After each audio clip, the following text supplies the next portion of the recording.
Hello anh em, lại là tôi, Sub Game đây. Sau nửa tháng nghỉ ngơi lấy sức, tháng 9 này đã lên kệ với rất nhiều tựa game hot hit được mong đợi trở thành siêu phẩm. Anh em đã cập nhật những tựa game mới hay chưa? Nếu chưa thì hãy cùng Sub Game lướt nhanh qua 10 tựa game mới toanh nóng hổi với thổi vừa chơi này nha. Ok, game là dễ, hãy để tôi giới thiệu game cho anh em. Còn hay dở như thế nào thì tùy anh em cảm nhận nha. Còn bây giờ thì bắt đầu video thôi nào.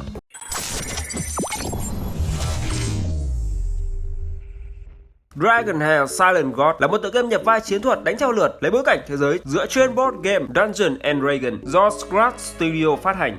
Game sở hữu nền đồ họa 3D với cảnh nền vô cùng bắt mắt và chân thực, không kém gì các tựa game PC. Ngoài những phần hiệu ứng kỹ năng đánh đấm trông vô cùng cuốn hút, anh em còn có thể thấy được những hạt mưa rơi, bụi bay, lá rụng y như thật. Bên cạnh đó, phần tạo hình của các nhân vật cũng độc đáo và đa dạng không kém. Game được đầu tư khá nhiều vào đồ họa, còn về lối chơi chiến thuật của game thì lại khá là đơn giản. Vào trận, anh em sẽ sắp xếp đội hình rồi các nhân vật sẽ tự động chiến đấu. Nói chung là cũng nhàn. Thêm một điểm cộng nữa là game có câu chuyện vô cùng độc đáo. Anh em yêu thích game đơn giản, đồ họa đẹp, cốt truyện cuốn thì chờ đợi đến ngày 19 tháng 9 này, game ra mắt chính thức rồi cùng trải nghiệm nha. Là fan anime, chắc hẳn anh em đã từng biết đến bộ anime nổi tiếng Lelouch of the Rebellion. Và Code Geass Lost Story là tựa game nhập vai chiến thuật dựa trên bộ anime này. Hành trình kể về cuộc báo thù của Lelouch với sứ mệnh phá hủy vương quốc Brighton, nơi đã biến anh thành cô nhi trong quá trình xâm lược thế giới. Điểm thú vị nhất của Code Geass Lost Story theo nhiều ý kiến của anh em game thủ là nội dung cốt truyện và các cảnh trong game sẽ thay đổi tùy vào việc chọn giới tính cho nhân vật chính. Về mặt đồ họa, Code Geass Lost Story Global có cho mình một sự kết hợp khá thú vị giữa thế giới thực và không gian hơi nhuốm màu u tối, cùng phong cách tạo hình nhân vật như những bộ phim manga đầu thập niên 2000. Bên cạnh đó, trò chơi có tự hào về việc mỗi nhân vật ở trong game đều sẽ có một giọng lồng tiếng khác nhau, kể cả với nhân vật chính cũng sẽ có giọng lồng tiếng riêng ở mỗi giới tính. Game sẽ được ra mắt chính thức vào ngày 13 tháng 9 tới. Anh em cùng nói chờ nha.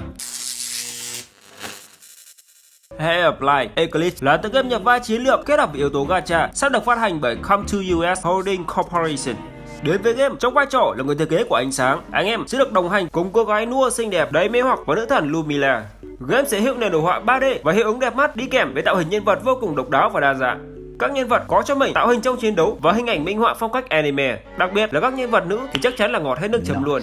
Về phần gameplay thì lối chơi của Hay of Light Eclipse vẫn có điểm tương đồng so với Hay of Light trước, với việc anh em sẽ xây dựng đội hình với các Servant.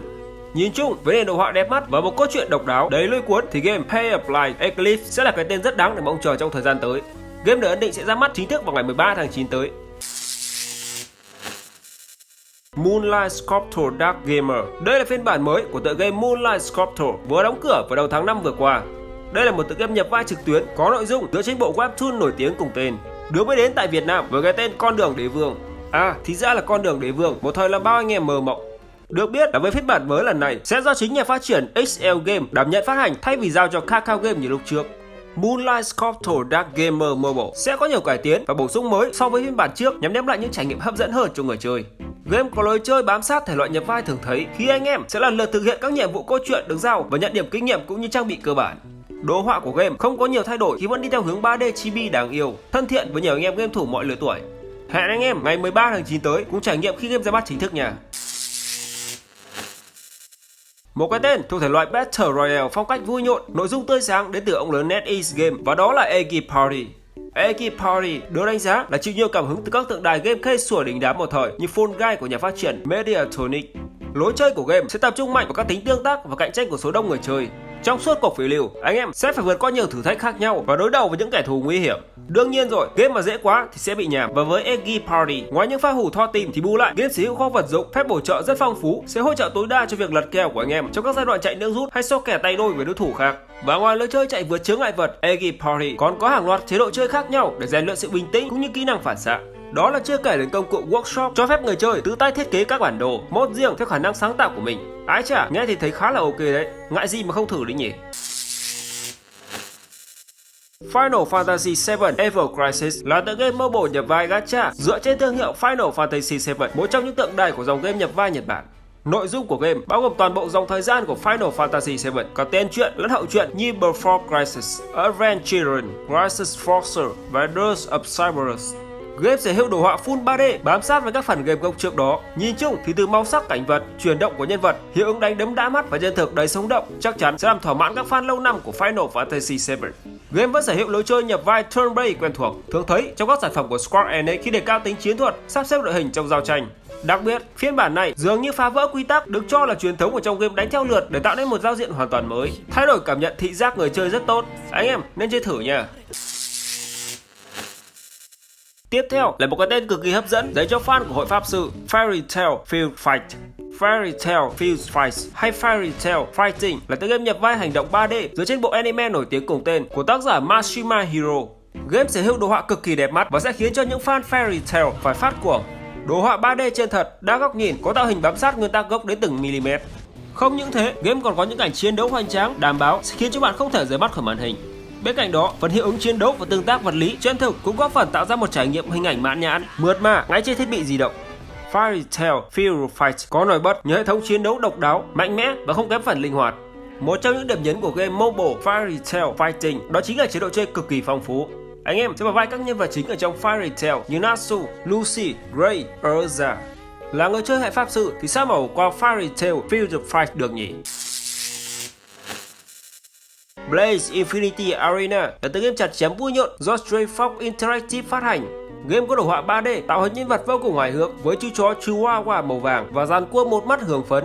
Gameplay của Blaze Infinity Arena khá là đơn giản khi anh em chỉ cần điều khiển chú chó Chihuahua tiêu diệt hết số lượng quái ở trên bản đồ là sẽ giành chiến thắng. Ngoài động tác đánh thưởng, nhân vật chính còn có thêm 3 kỹ năng phụ như lướt nhanh, xoay kiếm hay hồi máu. Mỗi kỹ năng lại có thời gian hồi khác nhau. Anh em phải cân nhắc để sử dụng cho đúng thời điểm chứ không phải chỉ spam chiêu vô tội vạ. Và nếu anh em thấy thử thách quá khó khăn thì có thể tham gia chế độ chơi multiplayer để cùng những người chơi khác hợp sức vượt qua ải thành công. Nhìn chung, Blaze Infinity Arena là tựa game nhập vai hành động chặt chém có lối chơi cực kỳ đơn giản, không cầu kỳ. Anh em không cần tốn công cày cuốc vẫn có thể vượt ải dễ dàng. Nếu như đang băn khoăn tìm kiếm một tựa game giải trí thì đây là một sự lựa chọn không tồi đâu. Anh em tâm hồn mong manh, thích mơ mộng với những cuộc phiêu lưu giữa các vì sao, nhưng để cuộc phiêu lưu một cách khác bọt thì hãy đến với Envoy S Infinite. Envoy S Infinite là một tựa game MMO 3D thế giới mở được đánh giá là mang tính đột phá so với nhiều tựa game MMO hiện nay. Cùng với đó là sự kết hợp giữa đồ họa tuyệt đẹp và lối chơi độc đáo, đảm bảo anh em sẽ không thể rời khỏi màn hình. Với góc nhìn thứ ba, Envoy S Infinite cung cấp nhiều phong cách điều khiển và di chuyển kỹ năng đa dạng cho anh em để luyện tập và nâng cấp. Envoy S Infinite là một lựa chọn thú vị cho người yêu thích thể loại MMO 3D thế giới mở. Anh em đã tải game chưa? Byboss là một tựa game nhập vai hành động được phát triển bởi D-Game. Tựa game lấy bối cảnh trong một thế giới tương lai hậu tận thế, nơi con người đã bị tiêu diệt bởi những cuộc chiến tranh hạt nhân. Những người sống sót cuối cùng phải chiến đấu để tồn tại trong một thế giới bị tàn phá bởi bức xạ và quái vật. Game được thiết kế với phong cách đồ họa 3D, các nhân vật và môi trường ở trong game được thiết kế chi tiết và đẹp mắt. Với lối chơi hành động góc nhìn thứ ba, anh em sẽ điều khiển một nhân vật có thể sử dụng nhiều loại vũ khí và khả năng chiến đấu chống lại kẻ thù. Tựa game cũng có một số chế độ chơi khác nhau, bao gồm chế độ cốt truyện, chế độ co-op và chế độ PvP.